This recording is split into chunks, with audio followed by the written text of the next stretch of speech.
Oke, buat teman apa nih yang bisa kita diskusikan di sesi general? Mungkin kau pengen diskusi apa boleh? Eh, apa ya? Saya bingung bentar. Oh iya, Hmm. kalau misalkan saya mau ngelamar jadi yang di bagian finance gitu, terus eh, di CV-nya tuh emang harus sesuai dengan yang dilamar kah atau nggak harus gitu? Gimana tuh?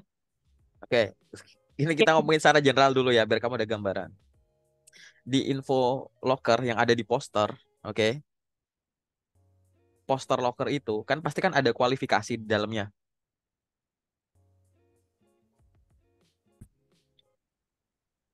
Oke, kesalahan teknis. Kita lanjut.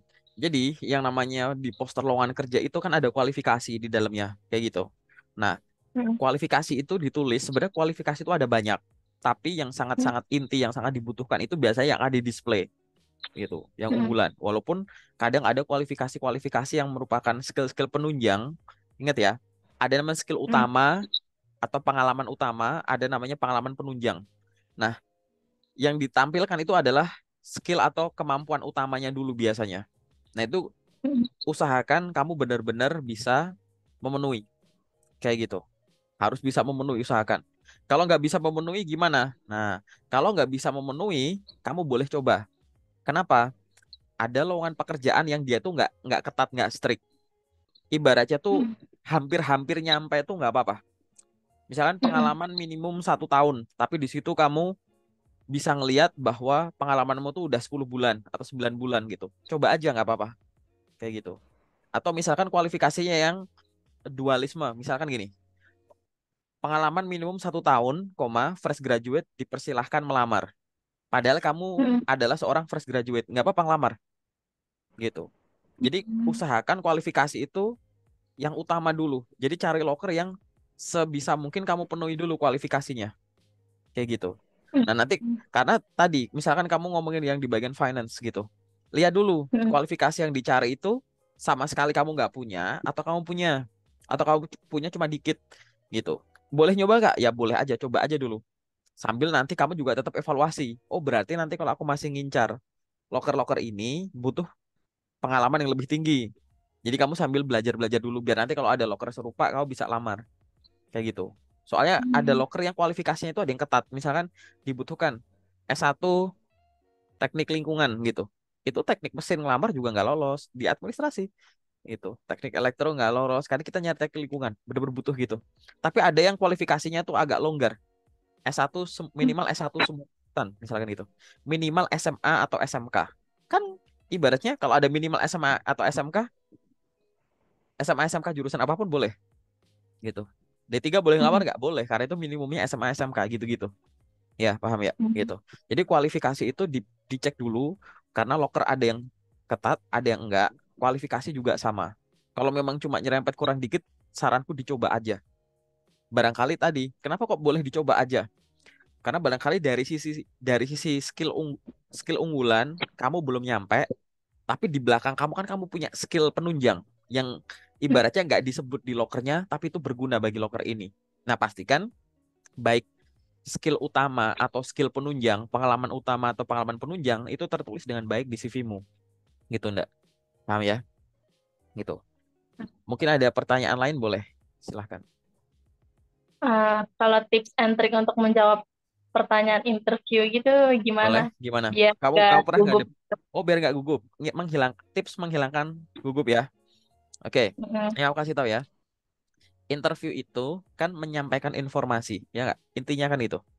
Nah, Mm. kadang kadang orang itu gugup gara-gara dua hal ini. Ini gugup paling basic. Pertama adalah kurang namanya menyampaikan informasi. Jadi biasanya gugup datang karena kurang siapnya penyampaian atau Mm. kurang siapnya informasi. Gitu. Maksudnya gimana? Kurang siapnya informasi itu apa? Jadi kadang orang jadi gugup kalau ditanya banyak nggak taunya. Mm. Orang gugup gara-gara ibaratnya dia udah pernah belajar itu tapi lupa. Waduh, itu kuliahku dulu lagi. Udah lupa, udah lama nggak gini gitu. Akhirnya gugupnya keluar. Padahal Mm. tadi Interview itu menyampaikan informasi. Informasi itu ya semua yang ada di sini. Jadi biar nggak gugup gimana? Nah, pastikan informasi-informasi yang mungkin akan disampaikan saat interview itu kamu udah menguasai, udah ada persiapan. Informasi itu semacam apa? Satu, semua yang tertulis di CV dan dokumen yang kamu kirim. Yang kamu tulis di CV itu kan kamu sendiri yang ngalamin. CV itu kan kamu sendiri yang bikin. Masa iya? Yang lakuin kamu, yang nulis di CV kamu, yang ngirim lamaran kamu, tiba-tiba ditanya, coba dong ceritain terkait dengan pengalaman paling berkesanmu di antara semua pengalaman ini, misalkan gitu. Kau bingung nih mau milih yang mana gitu, kagok gitu disuruh ceritain. Coba dong jelaskan pengalaman nih magangmu nih gitu. Ceritanya juga gitu. Jangan sampai itu. Jadi informasi yang harus ada di sini adalah setiap dokumen yang kamu kirimkan ke perusahaan, yang bahkan kamu tulis sendiri, kamu alami sendiri gitu. Oke. Yang nomor dua adalah riset soal perusahaan. Jadi info soal perusahaan gitu. Lebih ke mana? Lebih ke misalkan websitenya perusahaan. Kan nggak mungkin dong kamu ngelamar kerja di perusahaan tertentu tapi kamu nggak riset. Nggak mungkin kamu besok jalan-jalan yuk kemana? Ke kebun binatang. Tapi kamu nggak tahu kebun binatang tuh kayak gimana gitu. Pasti kan harus ada gambaran dulu kan maksudnya gitu. Tuh, jadi kamu harus riset dulu soal perusahaan. Risetnya dari mana? Bisa dari websitenya, oke? Website. Yang nomor dua dari sosmednya gitu. Atau yang ketiga dari apa misalkan dari media berita, barangkali pernah keluar di berita. Atau nomor empat adalah ulasan orang. Mereka ada yang pernah bahas gitu-gitu. Riset, cari keunggulannya, sejarahnya, visi misi, produk-produk terkininya, apa yang wow, apa yang bikin kamu tertarik ngelamar kerja di sana gara-gara semua info itu gitu. Jadi selain menguasai tadi ya dokumen yang tertulis yang kamu siapkan, kuasai juga informasi soal perusahaan dari tadi website, sosmed dan lain-lain. Itu nomor dua. Yang nomor tiga adalah riset tentang apa? Riset tentang posisi yang kamu lamar.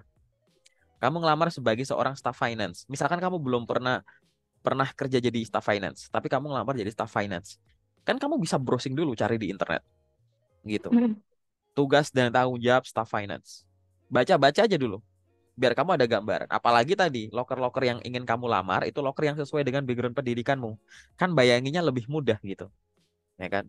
Oh iya begini begini. Tugas dan tanggung jawabnya apa? Kemudian software hardware yang harus dikuasai, perusahaan-perusahaan besar yang bergerak di sektor itu misalkan gitu. Lulusannya biasanya pada kemana gitu. Baca-baca aja soal itu.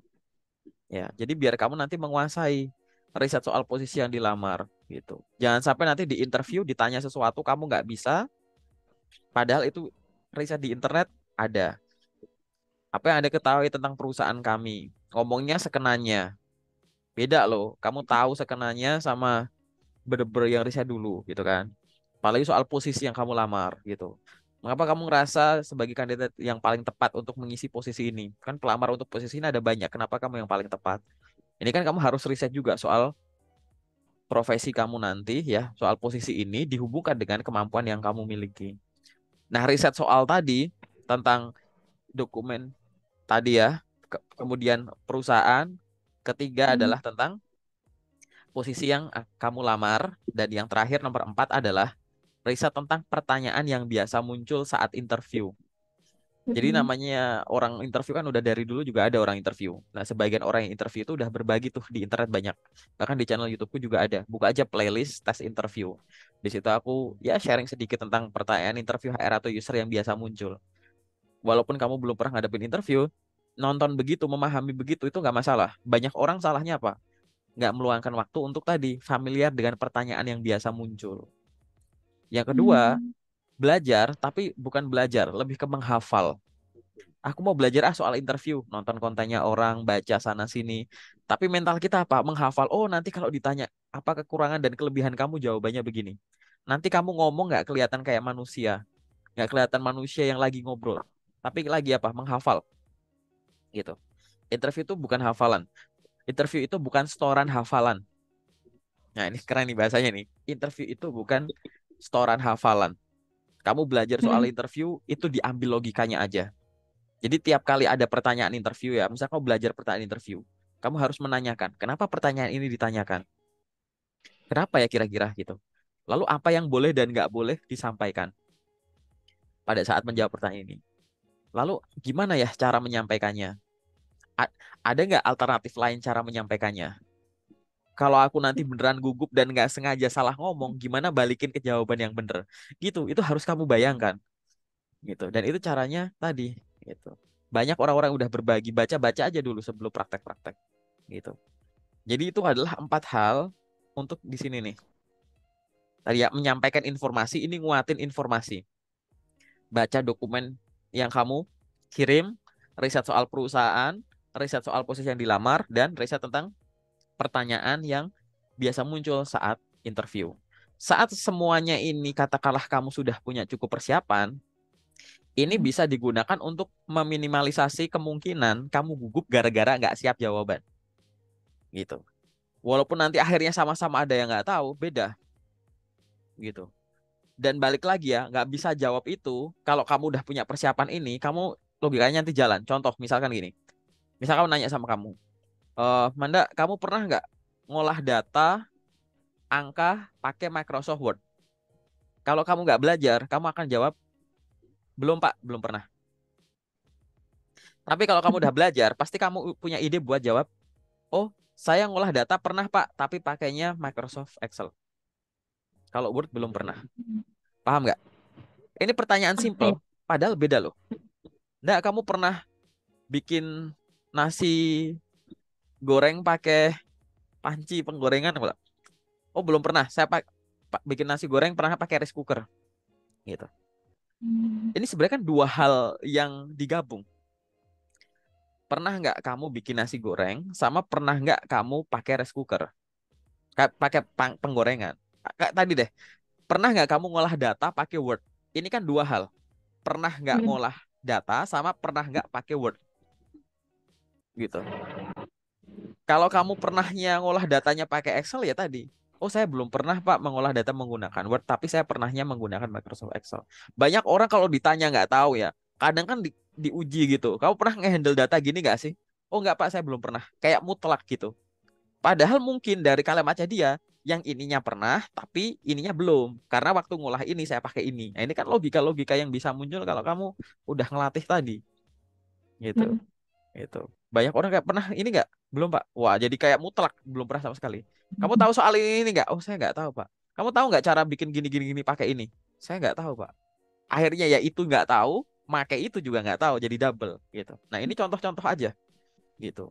Tapi ini balik lagi, interview itu tadi ya menyampaikan informasi. Ini kita baru ngomongin informasi. Jadi cuma ngurangin ini dulu. Nah sekarang di sini, gimana caranya kita menekan kemungkinan gugup gara-gara kurang persiapan dalam menyampaikan alias ngomong prakteknya. Ya caranya praktek gitu. Latihan. Kamu nggak bisa belajar interview cuma nonton konten. Nggak bisa belajar interview cuma dengerin orang. Nggak bisa belajar interview dengan mengingat-ingat kisah suksesmu di masa lalu. Dulu aku pernah loh 5 tahun yang lalu interview, oh itu rumit banget tuh begini begini begini begini. Akhirnya aku terima di perusahaan yang kemarin. Ya, sekarang kamu mau ingat-ingat pertanyaan interviewmu yang dulu, gitu.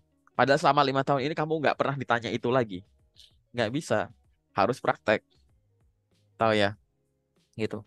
Jadi kamu harus menyampaikan itu, bener-bener kamu harus latihan.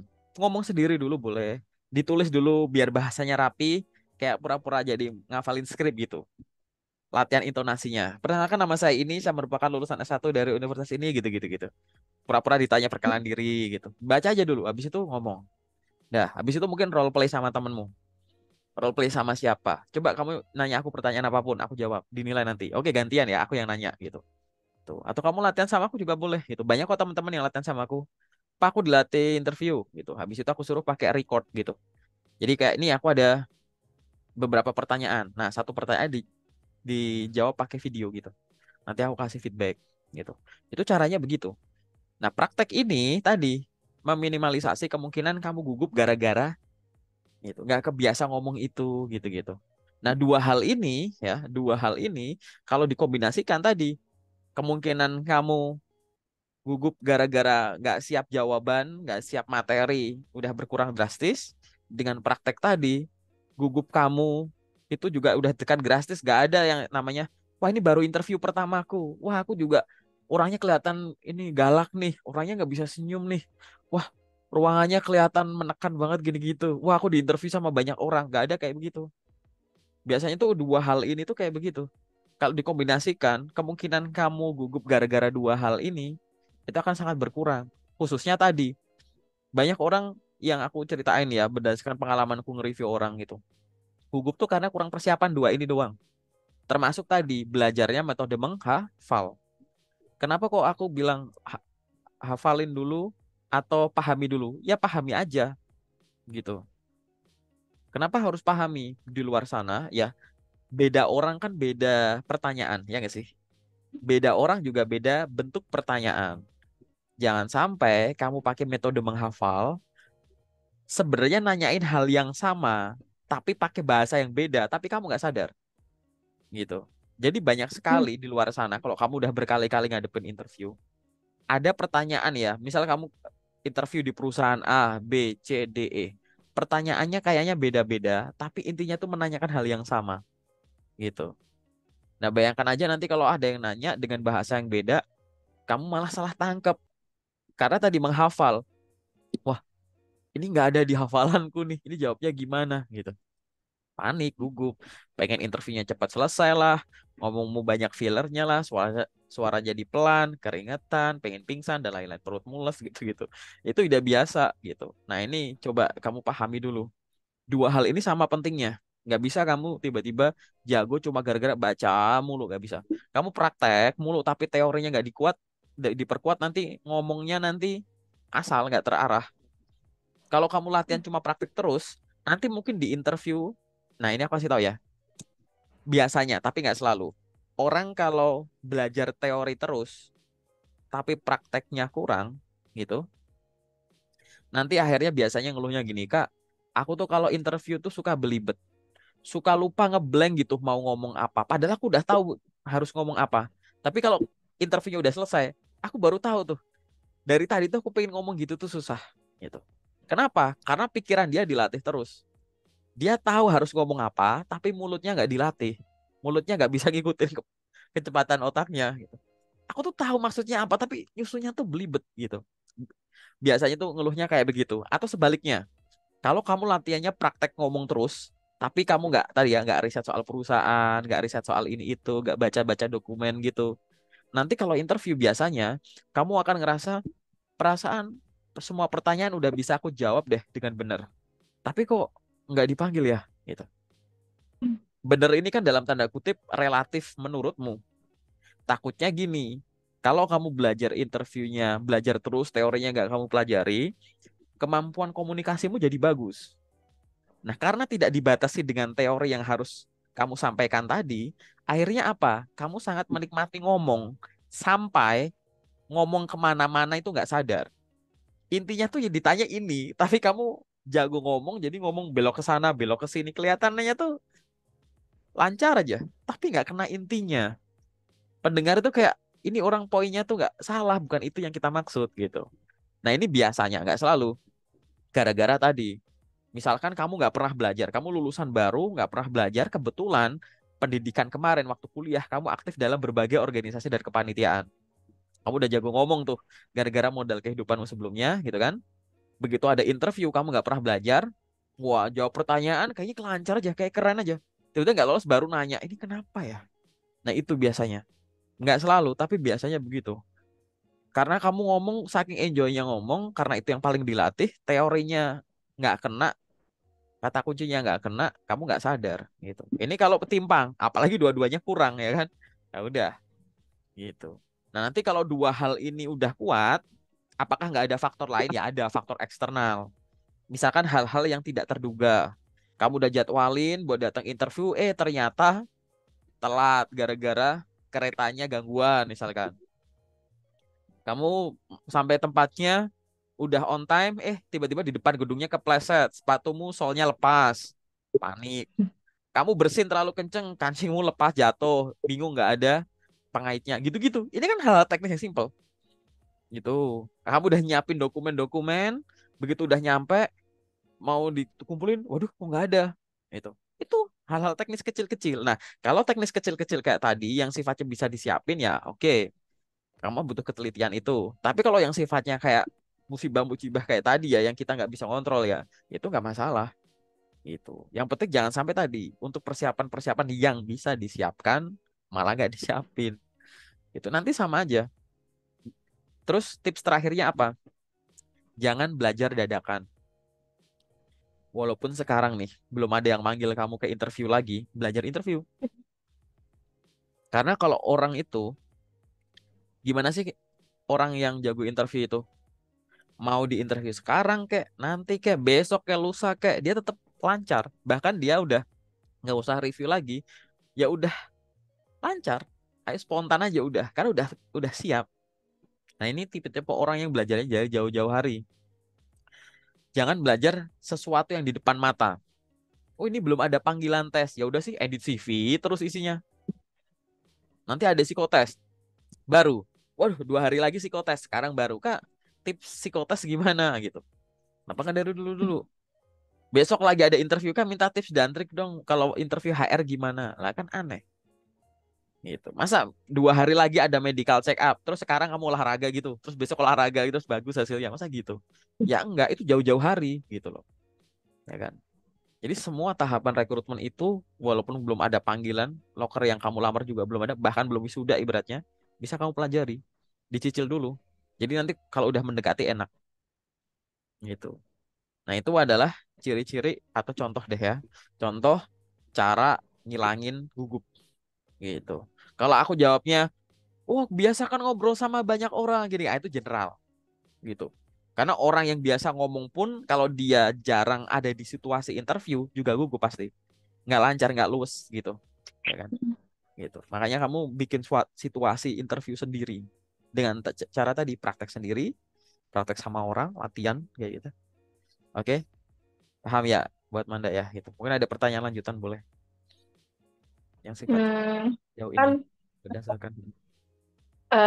biasanya kan di apa di lowongan kerja itu rata-rata harus kayak memiliki pengalaman gitu ya. Sedangkan saya tuh baru memiliki pengalaman kayak cuma PKL sama magang kayak gitu. Hmm. Gimana tuh? Ya, orang punya Apa pengalaman bisa? ya orang punya pengalaman PKL dan magang nggak ada salahnya itu bagus gitu. Oke. Oh, Nah, nanti tinggal kamu tadi mau kamu ngelamar kerja yang kerja boleh, mau ngelamar magang lagi juga boleh. Kayak gitu. Walaupun kamu oh, udah punya magang, ngelamar magang lagi boleh. Mau ngelamar kerja lagi boleh. Kenapa ngelamar magang lagi boleh? Karena tadi banyak kemungkinan ilmu-ilmu baru yang bisa kamu peroleh dari magang. Barangkali magangmu yang dulu tuh kamu nggak puas. Magangnya terlalu mm, gampang. Magangnya mm, cuma teori-teorinya doang gara-gara di tengah COVID misalkan. Jadi prakteknya kurang. Magangnya periodenya cuma sebulan. Padahal teman-temanmu magangnya pada 6 bulan. Magangmu cuma dalam tanda kutip itu tugas kuliah aja. Bukan magang yang kayak kamu pengen. Mungkin magangmu ini beda dengan rencana karirmu yang sekarang. Magang lagi boleh nggak? Boleh. Gitu. Aku punya ada teman, mungkin ada video yang udah aku upload. Ada yang satu anak magangnya itu 7 kali gitu. Emang bisa gitu. Gitu. Tapi nggak semua jurusan bisa sih kayak begitu. Ada yang magang 9 kali gitu gitu. Ya nggak apa-apa gitu. Bisa kamu itu ada skenario nya kayak begitu. Tapi ya yang penting tadi magang ini kan sebagai jembatan antara pendidikan dan pekerjaan profesional gitu. Maka fokus dulu kayak gitu. Kalau ngerasa kurang dikuatin lewat magang dulu nggak apa-apa. Nanti kan banyak kan kisah-kisah yang orang magang itu bagus, akhirnya ditarik sama perusahaannya gitu kan. Itu boleh kayak gitu. Apalagi magangnya kayak nggak jauh dari rumah gitu. Walaupun tadi ya benefitnya paling cuma uang transport dan makan nggak seberapa, tapi bayangin aja ilmu dan kesempatannya itu udah luar biasa. Ilmu dan kesempatan. Kalau gaji, benefit-benefit itu kan akibat, ya kan? Itu kan adalah akibat. Dapat gaji, dapat duit, dapat uang saku lah kalau magang gitu.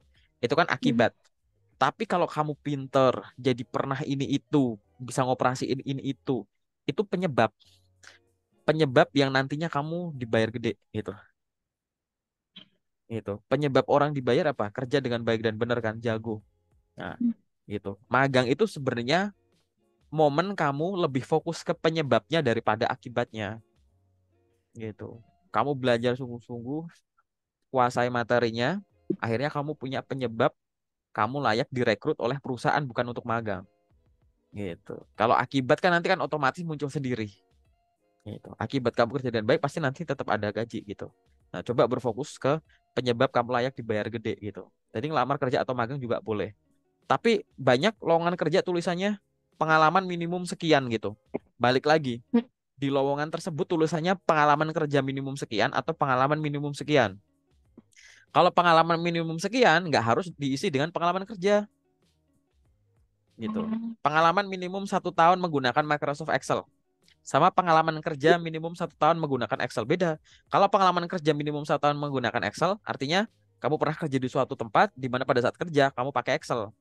Tapi kalau pengalaman minimum 1 tahun menggunakan Excel, kalau kamu nggak ada pengalaman kerja, boleh dari pengalaman lain. Misalkan dari magangmu 6 bulan, dari praktikum-praktikummu selama kuliah 4 tahun, dari kamu belajar sendiri berapa bulan, dari kamu ikut bootcamp ngolah data pakai Excel berapa bulan total tuh, kayak begitu. Jadi dibaca ulang kalau ada info-info loker kayak begitu. Nanti kalau ditanya juga sama gitu. Dan ini kan kamu belum punya pengalaman kerja sama sekali, tapi kenapa kau berani lamar ke sini ya? Tadi sampaikan bahwa saya kuliah tuh nggak cuma kuliah gitu. Periode kuliah Hmm. saya tidak untuk kuliah, tapi untuk ini gitu. Tapi kenapa pengalaman Anda kurang, tapi kenapa Anda ngelamar di sini? Ya sampaikan saja bahwa saya berkeinginan untuk berkarir menggunakan kemampuan ini saya.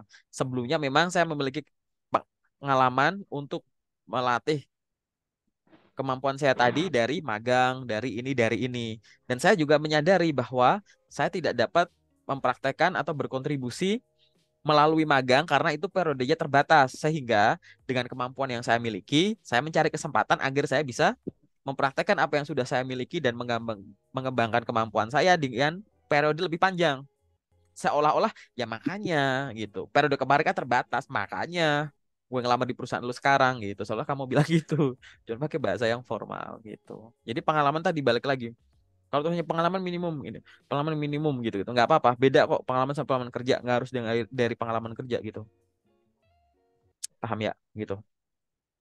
Coba aja. Dan tadi kalau biar bisa leluasa gimana? Sumber lokermu harus banyak. Jangan sumber lokermu Hmm. cuma dari situ doang. Ada perusahaan gini, ada perusahaan yang nge-share lokernya cuma di website, di tempat lain nggak ada. Ada perusahaan yang nge-share lokernya di job portalnya juga ada, di websitenya juga ada, kayak gitu. Nah, ada yang nge-share-nya di macam-macam. Perusahaan itu kalau nge-share loker itu ada lingkaran pertama dan lingkaran dua. Lingkaran pertama itu yang keluar langsung dari perusahaan, lewat website, lewat sosmednya Hmm. perusahaan, lewat HRD yang kerja di sana, lewat karyawan yang kerja di sana, lewat job fair, gitu. Itu langsung dari perusahaan. Tapi nanti ada circle kedua yang sifatnya itu reshare atau repost. Reshare atau repost dari circle pertama. Contohnya ya grup WA aku. Perusahaan keluar dari HR, circle pertama. Aku dapat lokernya, titip lokernya ya, di-share ke grup. Oke. Nah, aku circle kedua. Nanti ada grup Telegram lah atau grup WA-mu yang lain lah atau website-website apapun yang lain lah gitu yang ibaratnya perusahaan sebenarnya nggak lagi masang iklan di situ, mereka lagi nyari sendiri gitu. Itu adalah circle-nya gitu. Cari loker karena kamu nggak tahu loker yang cocok buat kamu akan muncul lewat mana, sumbermu harus banyak. Job portal ABC, website, LinkedIn, misalkan gitu. Jadi nanti lebih beragam gitu loh. Oke, tuh. Oke. Secara general itu ada pertanyaan apa lagi yang sifatnya general sejauh ini berdasarkan pengalaman kamu, kayak gitu. Boleh banget. Ya, kamu masih bingung coba. Tidak ada, Pak. Udah cukup. Udah, cukup, cukup. Oke, kalau cukup kita masuk ke sesi detailnya ya. Iya. Oke.